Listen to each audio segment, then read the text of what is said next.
You're listening to XS Manchester, and it's an absolute pleasure to welcome back to XS a chap that I first met back in the late 80s, 87, 88, and he ended up becoming part of the Inspirals family. As you probably know, we spent a few years touring the world together, seeing the world together for the first time, and it's been amazing to watch his journey since then to the present day, the effect, the impact he's had on the world of culture with his music and his songwriting. Noel Gallagher, how are you doing? I'm all right, mate, and you? Yeah, good, man. That was quite an intro, that, wasn't it?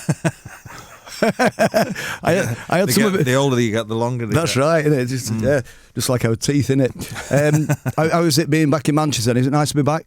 Yeah, always. Yeah, I've been coming up more regular the last year or so than I ever have, really. Yeah, I'm going to see my mum in a bit, and then it's always good. It's forever changing, this place, but yeah, it still always stays the same. Is it a shock when you see the aesthetic changes that are going on? It's not a shock. Even like today, just driving in, there's buildings that you kind of, I do anyway, because I don't live here anymore. I kind of, when I was outside, I was like, oh, this is all right. Okay, I know where I am now. This is where the courts used to be. That's right, the yeah. magistrates' court. Yeah, you'd know that well, wouldn't you? I know. So because all the other landmarks. I mean, I was just driving in and we drove past. I didn't realise that we drove past Little Peter Street where the boardwalk was. I only realised when we'd passed the Hacienda, because like all the landmarks have changed. But it's incredible, the skyline now. Yeah. It's unbelievable. It's beautiful, and it's nice to see the back of some of that dereliction from back in the 80s and that. Yeah, but it's like outside of London, there's not a city quite like it, to be honest. It's very, very modern looking, but it still contains its soul, which is. It's unique, really, I think. Yeah. What else do you get up to apart from visiting Peggy and doing the football? Do you do much mooching about? No, it's usually. I was up here they were doing the video for Council Skies a few weeks back. I'll come up for the see City and see my mum and maybe spend a couple of nights here, but I won't really stay for too long. Right. Because then people will find out, for social media, people find out where you are and there'll be chaos. Mithering you and try and borrow money. So you get a lot of flashbacks when you're driving past places like you mentioned, the boardwalk, the Hacienda, India House, where you lived for quite a while, and pretty much wrote all Definitely Maybe in that flat in India House, didn't you? Yeah. But I did a thing for NBC or something in America where they wanted. I was showing them around where I was born in Longsight and where I was from in Burnington and all that kind of thing. And we'd organised me going into the flat where I wrote all those songs. And the funny thing is, as I'm ringing the doorbell, there's one of those Manchester tours have come along, right? And it's someone saying, "Oh, and here's where Noel Gallagher, blah blah blah." And I was kind of stood with my back to the thing, and as I kind of turned around, the thing moved on, and an American woman came back, and she said, "Excuse me, but are you Liam Gallagher?"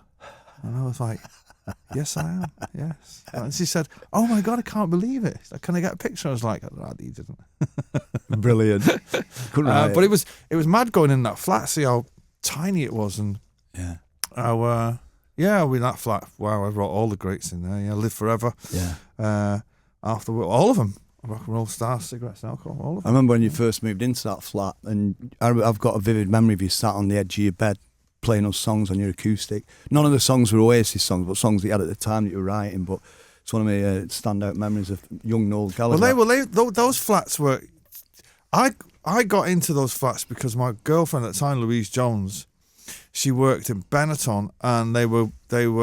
If you worked in town, you got first dibs on the flat. So she had one of those flats, so I moved in with her. Yeah. And they were seen as quite exotic at the time. Like to live in the town centre was like quite a thing. It was on the same street as the Hacienda, and it was. I remember coming back from the Hacienda one night, and there was some lad on the door tried to charge me a tenner to get into my own flat because someone was having a party in the car park.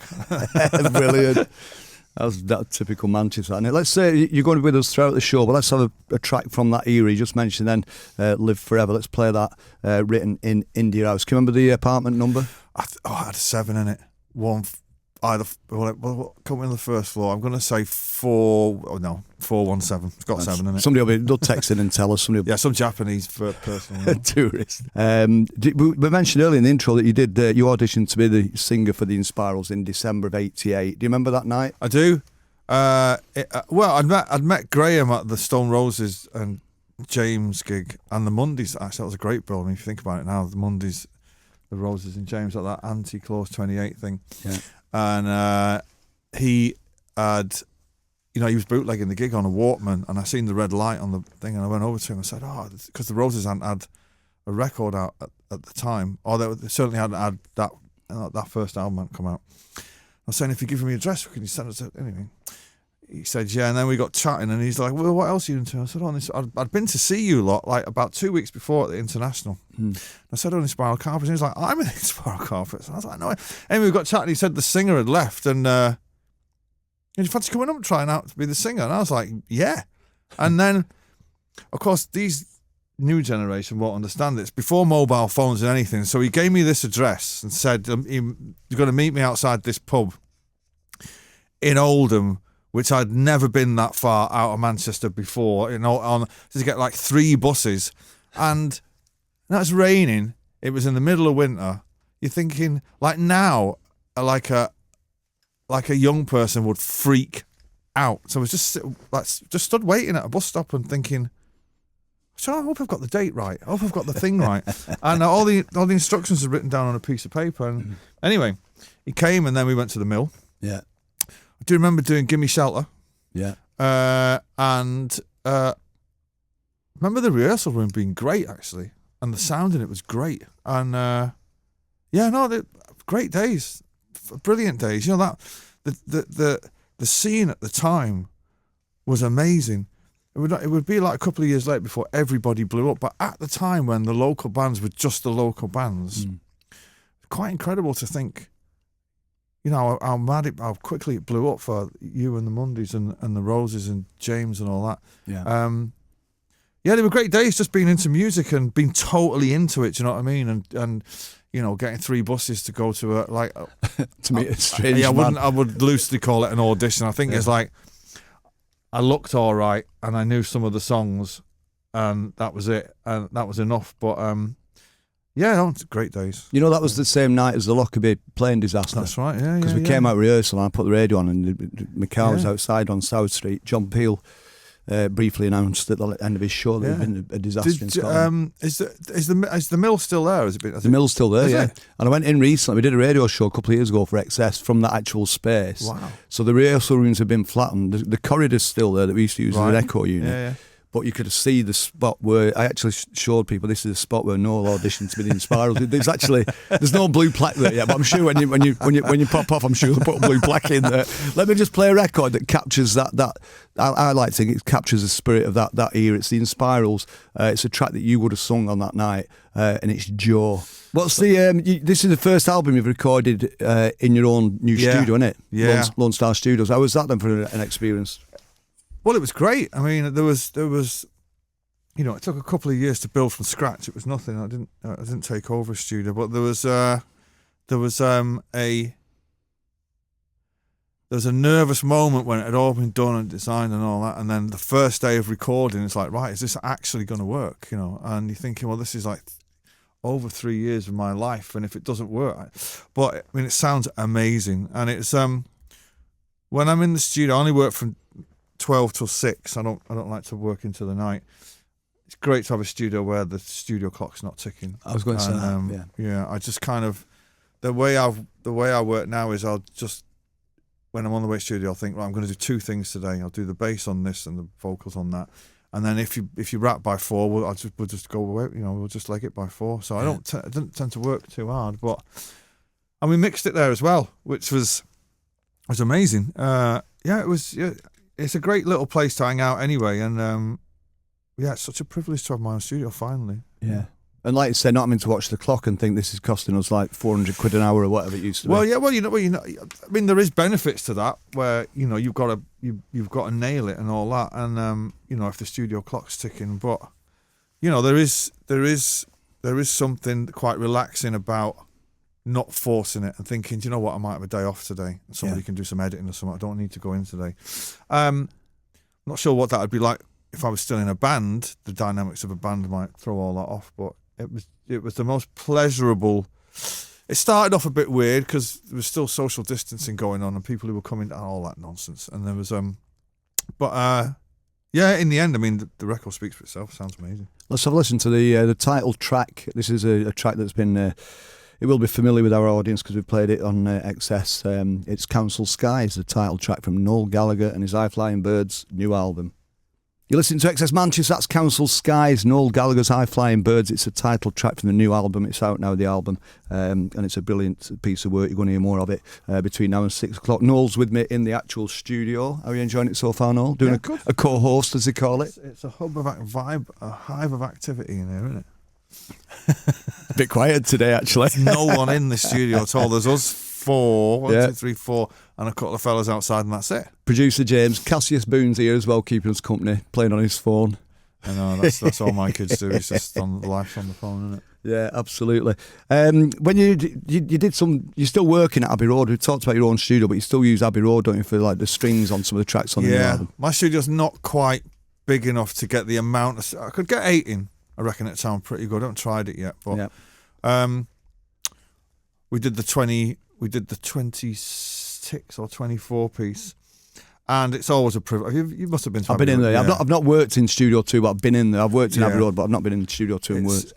You know, it's one of the great privileges to book it out for a couple of days and get there, particularly with like 24 string players. I mean, it sounds majestic in that room. Yeah. And there's the everybody wants to come along that day. Yeah, totally. Yeah. I might swing by actually, and just it ends up being 30 people there. Yeah. You know, all kind of just for a tambourine track. Yeah. Or just looking to see what they can steal. Well, I was going to say, but that's one of my questions. Was, they got those really cool like wooden tiles, the parquet floor tiles. Parquet floor. Do you ever feel like just prizing one up? Well, Mark Coyle has got a bit of that in his kitchen, I believe.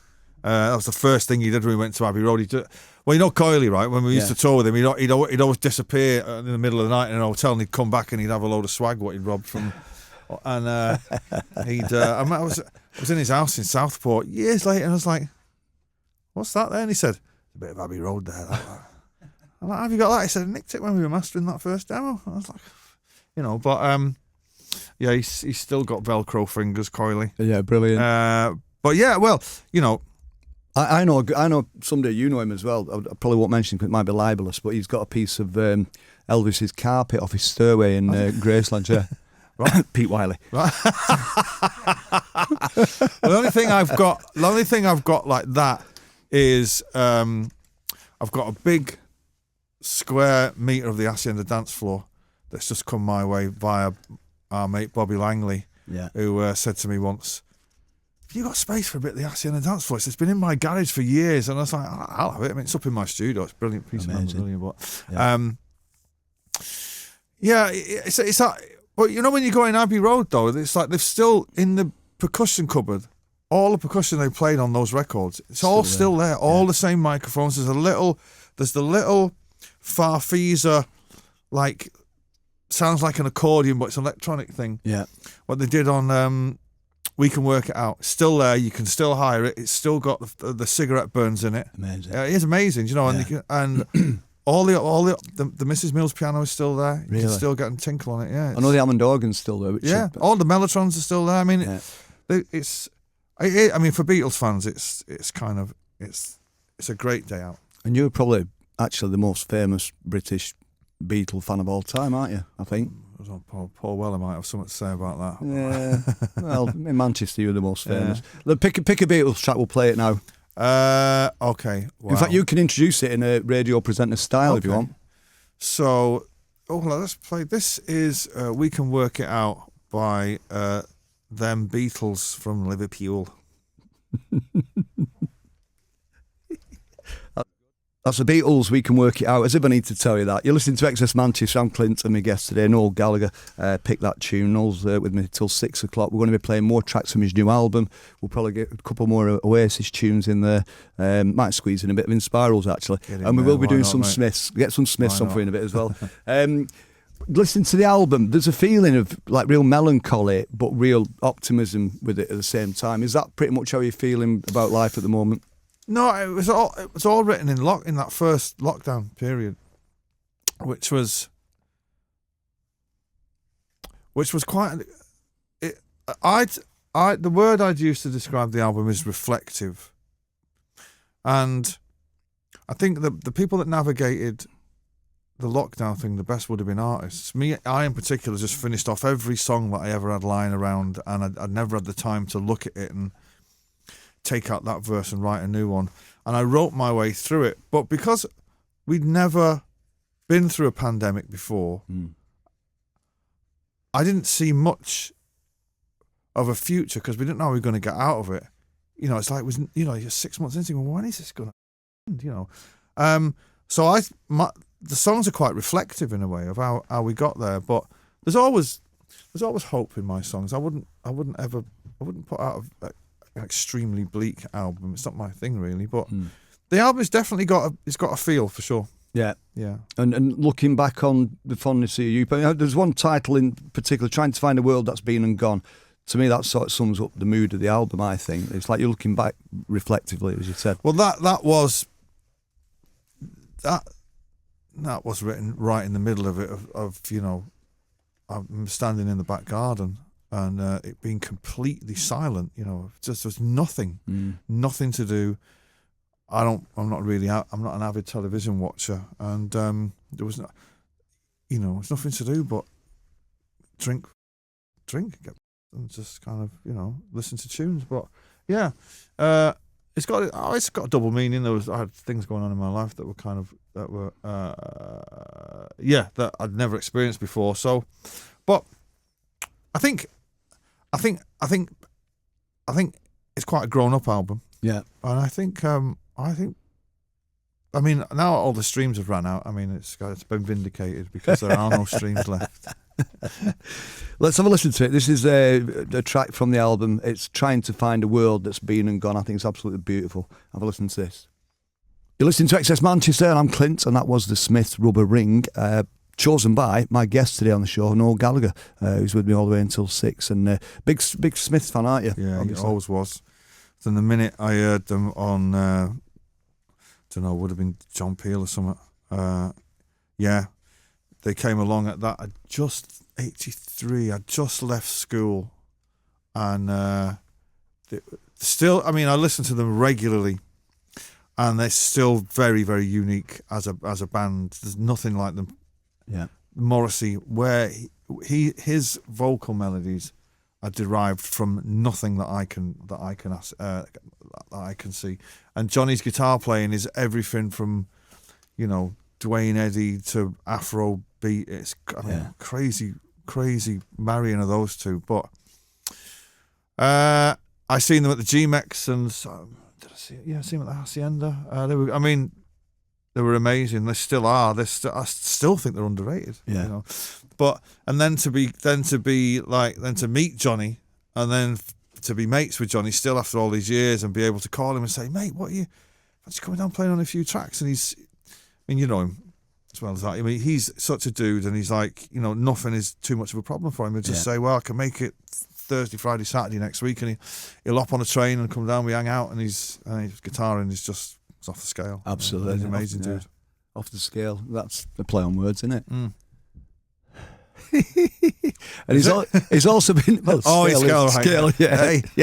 Hey. You never lose it, mate. Yeah. No, you know what I mean? I'm here all week. But also, not only a great musician, great bloke, he's been instrumental in helping you with your career. But without him, arguably, Oasis might not have achieved what they got. Yeah, well, I met him the week before we got signed, and he was the first person outside of our little entourage and the people that we knew that took any interest in he'd heard I'd met his brother Ian at the Hacienda. I didn't know who he was, and it transpires he was going on about our kid, and I was like, "Who's your brother?" It's Johnny Marr, right? And I gave him that demo, and Johnny, I remember I was at India, living in India House.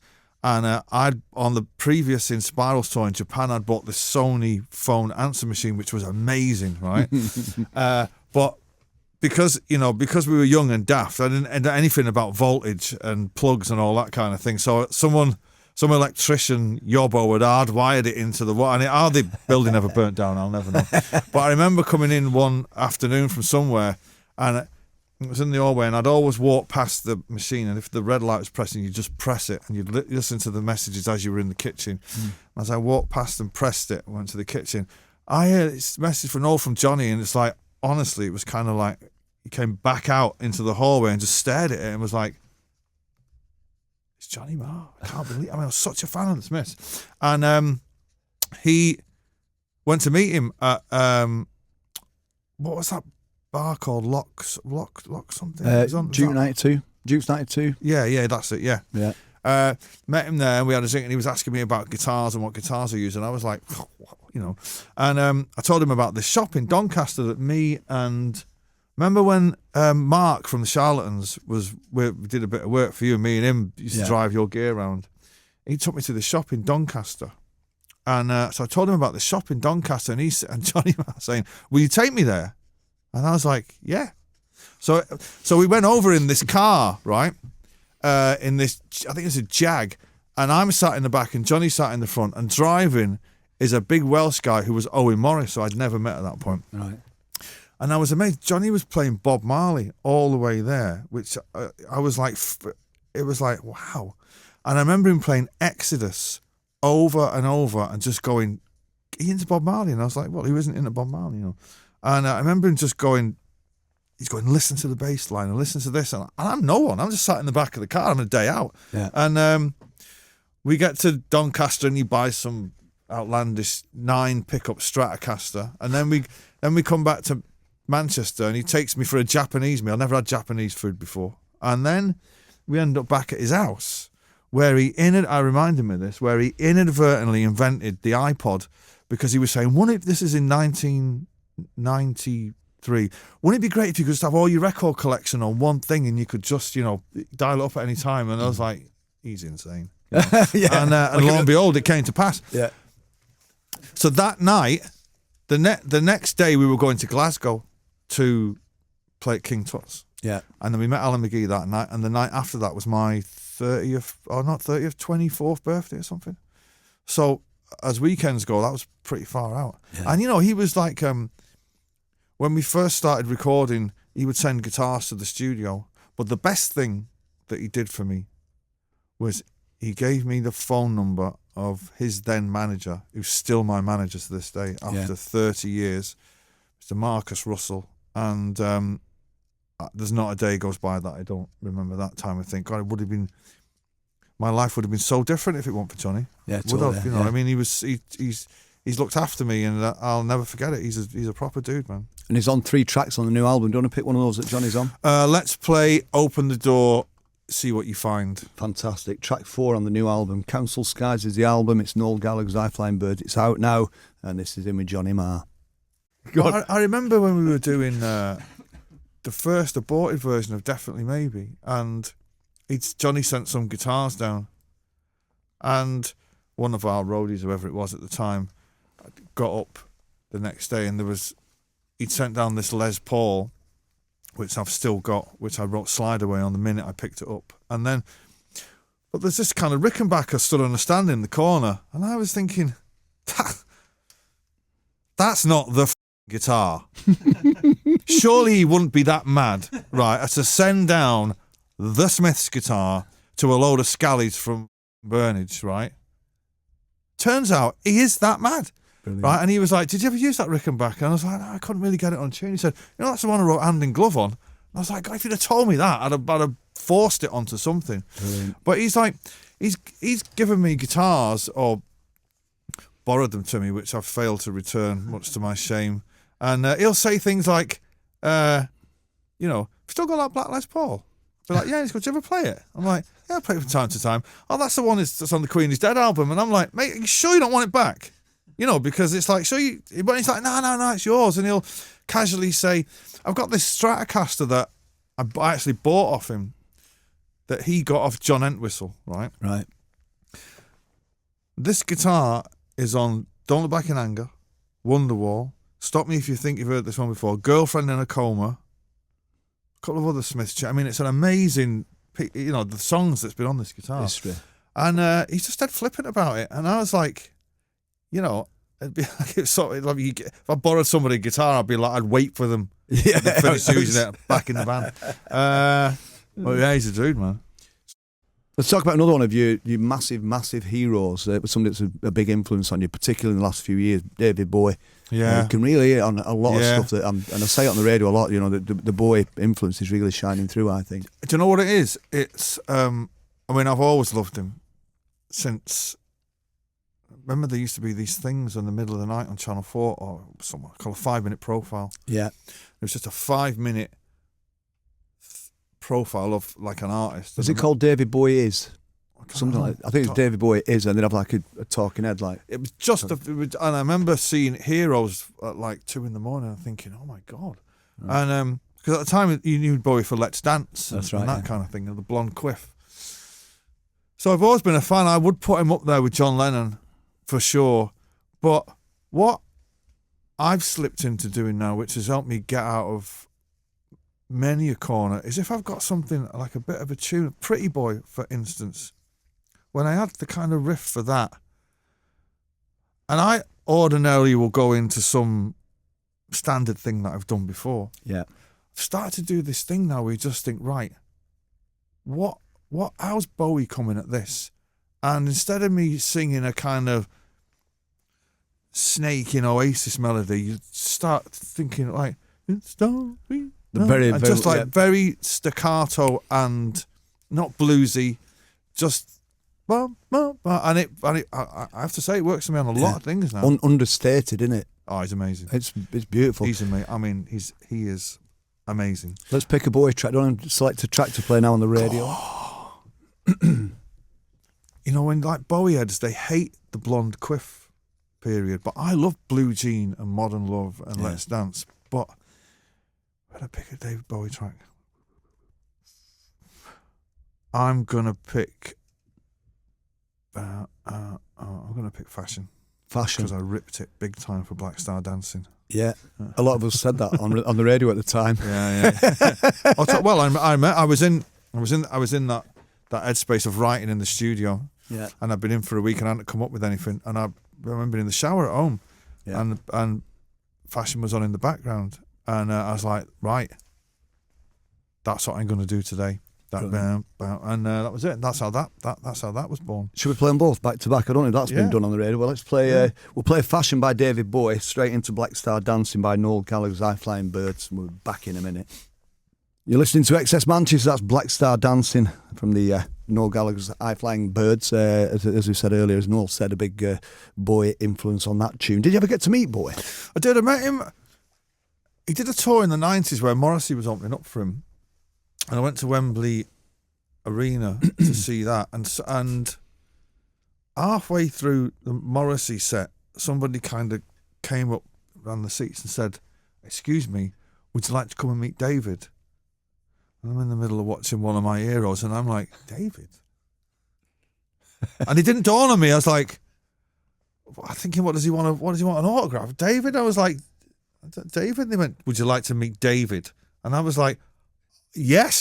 So I ended up being taken down to his dressing room, and he's in there putting on. Honestly, it's like meeting a 1920s film star. He's kind of looking into me. He's putting makeup on, and I can't remember what we said, but a picture did emerge around about the time of his death, and it's me in that dressing room. And I'm saying something to him, and he's laughing his head off. So I don't know what I was saying. But then I met him at later.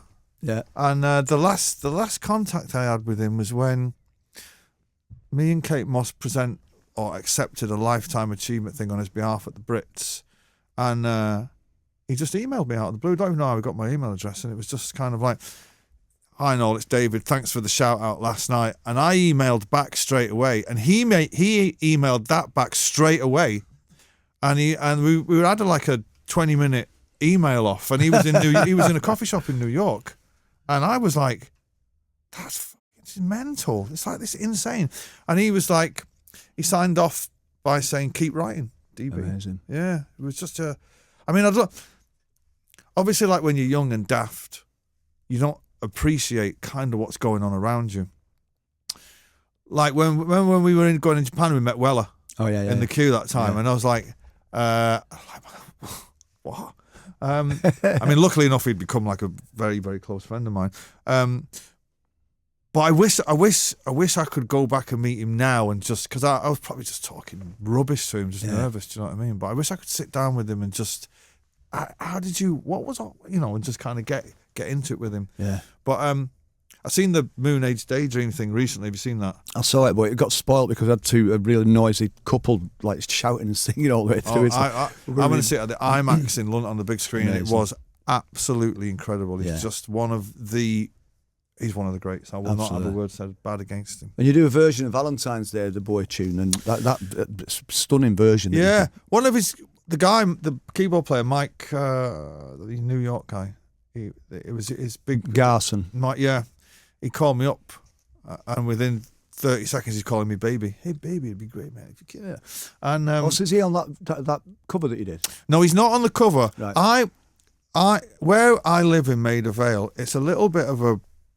It's funny because in the same, I'd say, square half a mile, less even, is me, Adam Clayton, Ronnie Wood, Glenn Matlock, Chrissy Hind, and Earl Slick comes to stay with Glenn Matlock from time to time. Yeah. You see him outside the coffee shop. And Earl was going to play on the new record, but he got ill and he couldn't make it. I'm not sure what my point was going to be then. I'm having a senior moment, as they call it. And yeah, that's right. Yeah, and Earl's like, the Bowie band are doing this tribute thing, and would you be up for doing a cover? And I loved The Next Day. It's an amazing album, and they wanted me to do some obscure, like really early '60s thing, like In the Heat of the Morning, which is one of my favourite songs, and well, unfortunately, it was all during COVID and all that, and we had to do it. I had to sing it in a studio in London while they were playing it in LA. It was all mad, the wonders of modern technology. Yeah. And you're kind of there with headphones on, and someone's going, "Okay, we're going live with them." It's crazy, but yeah, it's a good version. I love that tune though. And is Earl Slick on that? Well, he's not, because he got ill and he couldn't do do the thing in the end. Right, but Mike was cool. The rest of them, his last band, they're all great. Yeah. Should we have another track off your album? Because that's what we're here to plug, innit? Yeah. Mainly. Let's do a track called Think of a Number. Think of a Number. Now, it's the actual last track on the album, innit? Not including the bonus track. Yeah. When I heard this, and I made some notes, some of the Let's Drink to the Future, I Hope It All Comes Round Again, it sounds like you're reaching out to somebody. Well, that was a brilliant I could pause. never. That pause was amazing. That was going to sound great on the radio. I could never decide if that track should have been the opening track or the closing track. And if I had my time again, I'd have it as the opening track, because the track that is the opening track, I'm Not Giving Up Tonight, would end the album on a real I'm not giving up tonight, a kind of sense of hope. But with this song, right up until the death, I never thought it was strong enough to open a record. I thought people would go, yeah, okay, well, I was expecting that from him. And yeah, I kind of bottled it a little bit and put it as the closing track, which it ends on a really bleak note, but there you go. You live and learn. Let's have a listen. Think of a Number. It's the closing track on the new Noel Gallagher's High Flying Birds album. Come together, Primal Scream on XS Manchester. I'm Clint, you've got me till 6, and then it's Jim with the evening show after that. I'm still joined in the studio by Noel Gallagher, my old mate, and voice of a generation, one of the greatest songwriters of all time. Can you imagine that if I'd have said that to you in 1988, you wouldn't have believed me, would you? No, I hadn't written a song then. You had? Yeah. I remember you. I was noodling away, but I'd be like, I wouldn't. I'd have been like, okay, mate. Do you remember a song called, was it called The Man, one of your early demos? Probably, yeah. That demo sold for quite, I've not even got a copy of that, and somebody sold that at auction for quite a bit of money. But yeah, I remember recording it in a I answered an ad in the evening news. It was some guy from Gorton. Right. And he wanted to start a band called the Little Treasures, and I was like, no, I don't like the sound of that. And but I went to use his little 4-track thing he had in his bedroom, and then quite soon after that, Yeah, did I write them before I met you? Yeah, you did, because when you met us, you were playing those tunes that you'd written. Yeah. All right, yeah. So I was on the path, right? Yeah.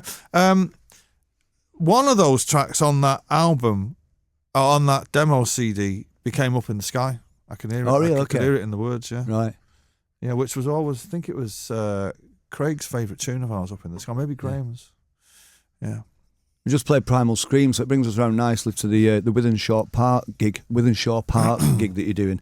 I don't think it's been used for a gig before, has it? No, it's the first time. I think it's going to be an annual thing now. Right, okay. And SJM came to me, and the timing was right. And what I liked about it is it's the first. It's going to be the first British gig promoting an album called Council Skies in the biggest council estate in Europe. Okay, yeah. So I was like, once I'd worked that, I was like, right, we're in. You know, it's a big old gig, but it looks like it's going to sell out. And yeah, I mean, I was on a flight, right, coming back from Dubai recently with the kids, and there's a family on from Withenshaw, and the girl says, "Are you playing Withenshaw Park?" And I was like, "Yeah." She went, "What are you playing there for?" And I was like, "That's no particular reason." She said, "You better have good security, you know." And I was like, she said, "They'll all be jibbing in." And I was like, I think I've got a bit of security there. She said, "You're going to put a fence up?" It's like, well, I'm not. But someone is. But yeah, I mean, it's good. I've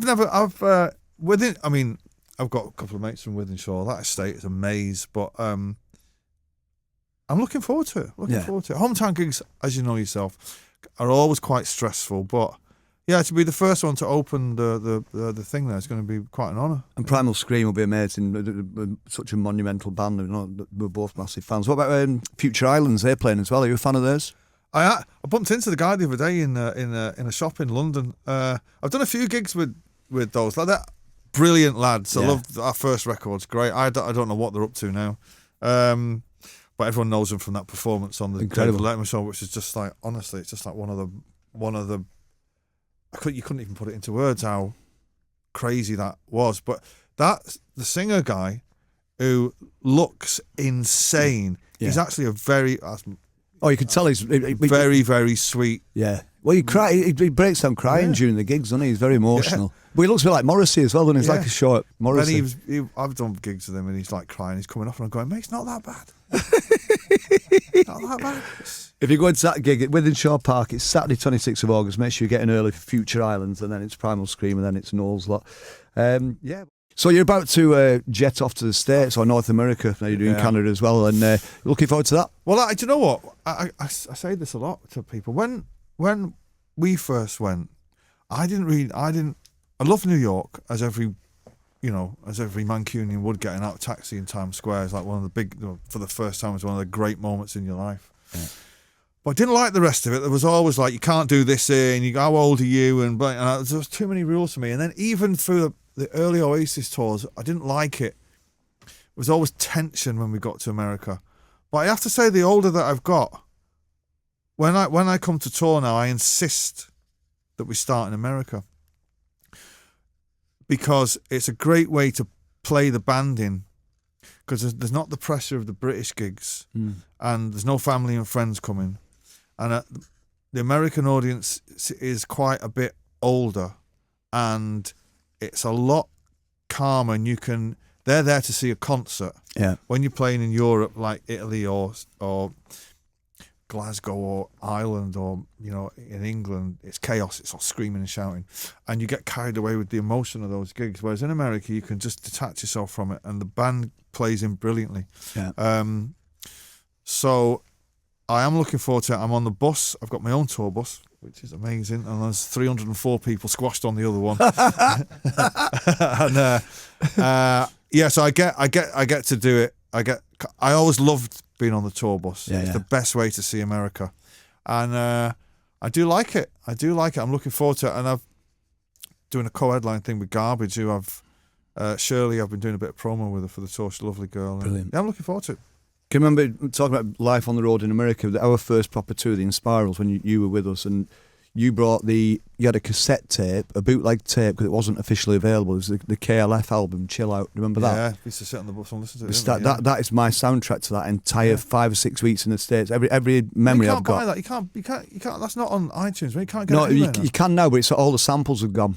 Because they couldn't get clearance on like the Elvis samples and all this kind of stuff. And that's one of the best albums of that era. Insane. But it was like we got on the bus like on day 1 or 2. You were playing it on cassette. We'd not heard it before, and it was like just every day we're like, wow, this is incredible. This soundtrack.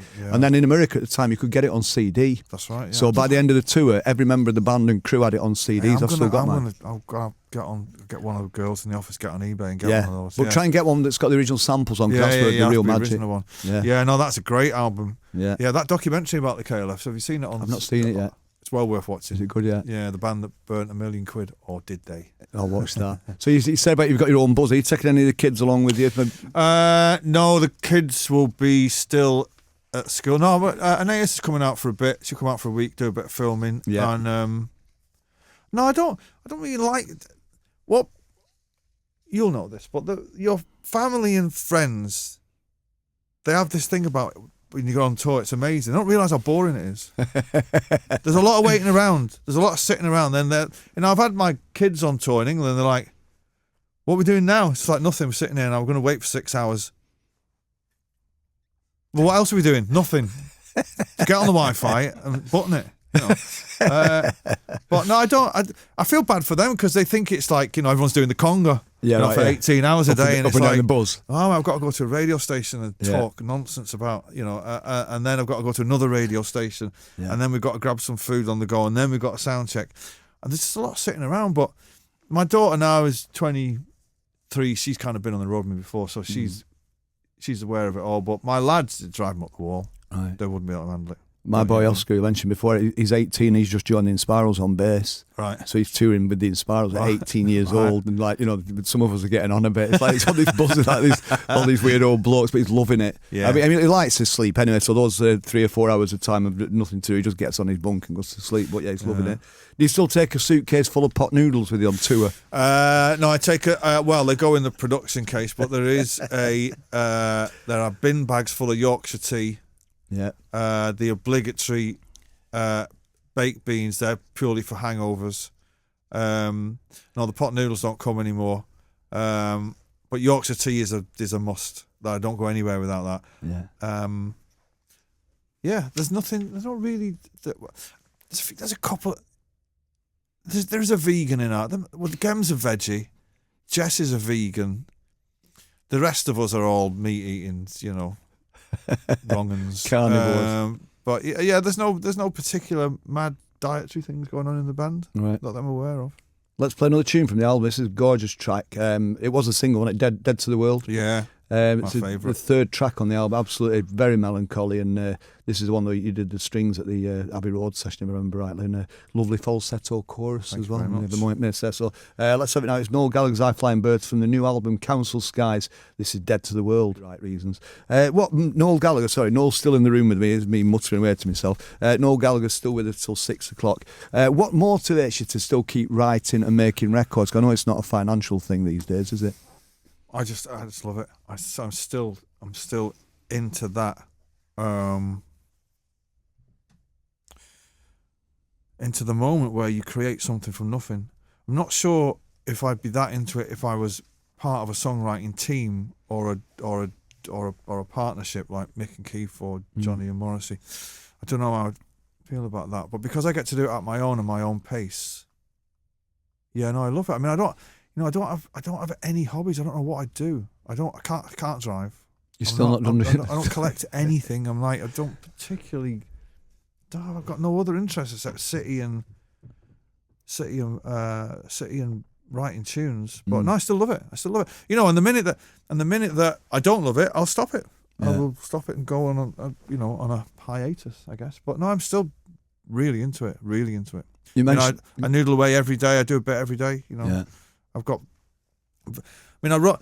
actually stopped writing at the minute because I wrote so many songs in lockdown.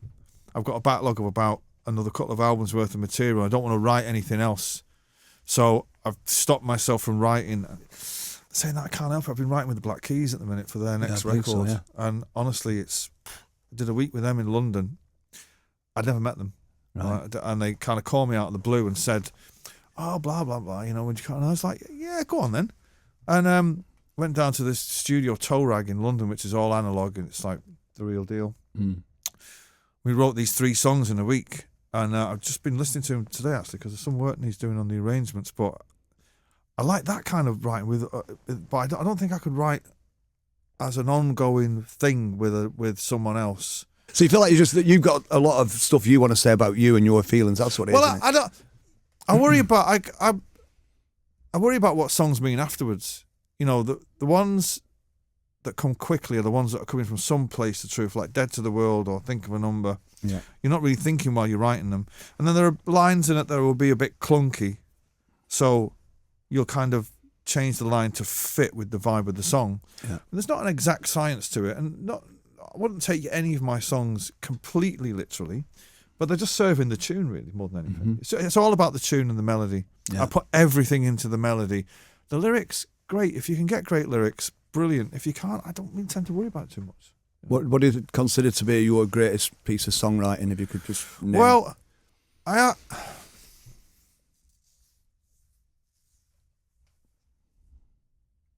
say Live Forever, if push came to shove. Because it honestly wrote it in 20 minutes. And I remember taking it down to the rehearsal room, and Bonehead went through this month period where I was just doing his head in, right? Because I'd come down with cigarettes and alcohol, and I'd go, right, get on this, and he'd go, you can't do that. And I was like, why not? He goes, you can't do that. And he's like, it's just T-Rex. I was like, he's dead. Don't worry about him. And then I remember coming down with Live Forever and playing it to them on an electric guitar, right? And Bonehead was like, no, you've not just written that song. I was like, I wrote it last night. And he's like, no. And he wouldn't have it for months. But I think that song, in the canon of what I've written, I'd say it's probably you can't, don't look back in anger, how can you deny that? It's just become this thing, do you know what I mean? But I'd say today, I'd say Live Forever. Have you enjoyed the show, Noel? Of course, yeah. Always nice to see you, mate. It's good to see you as well. Yeah. Always nice. Nice to catch up, seeing your lad there. Young Cassius there in the corner. Huh? That's his radio voice. Hello. You've got a long and prosperous career ahead of you. Absolutely, yeah. But he doesn't know what he's doing with his life yet. But we'll figure something out soon. We'll wing it like what I did. Well, it's been great having you along, Noel, and good luck with the new album and the Withenshaw gig, and stay safe on your travels. It's brilliant watching your journey. I'm sure you've got a lot more decades of making music to come. I've certainly got another couple of records in me, that's for sure. I've got to ask you before you go, you mentioned recently publicly, you were saying about get Liam's people to call me. Have they called you yet? No, he won't. No. Right. It's like every time I start to do something, he chirps up, and it's like, well, look, hang on a minute. Then if you're really that into it, you don't even have to call me, right? Get your people, Netflix, whoever promotes you, whoever they are, to call my people. I'm sure you've been sat around for the last 13 years thinking about it, so you must have some kind of plan in your head. Forget all the hippie family nonsense. If you want to do it, call me, call them, then they can put it to me, and then we'll take it from there. But he won't call me, because then he'll have to stand in the same room as me. Right. And then it's on him. And he won't want that. And he's been very disingenuous with his beloved Oasis fan base, that put him where he is today. He's been very disingenuous with them, all my bags packed and all that. He has no intention of reforming the band. Right. And he should just front up, be a man, and move on and do things for the rest of his life. Yeah, crack on in it. Yeah. Well, listen, it's great seeing you, and I miss you. I know we've done interviews over the Zoom and the phone over the last few years, but it's great to be in the same room as you. So, yeah, you too, mate. Nice one. Thank you. Keep it coming, man. And yes, if you man. need any support, it's on your NGH FB front bums. Try saying that 4 o'clock in the morning. Noel Gallagher, well, legend. See you later, brother. See you later, mate.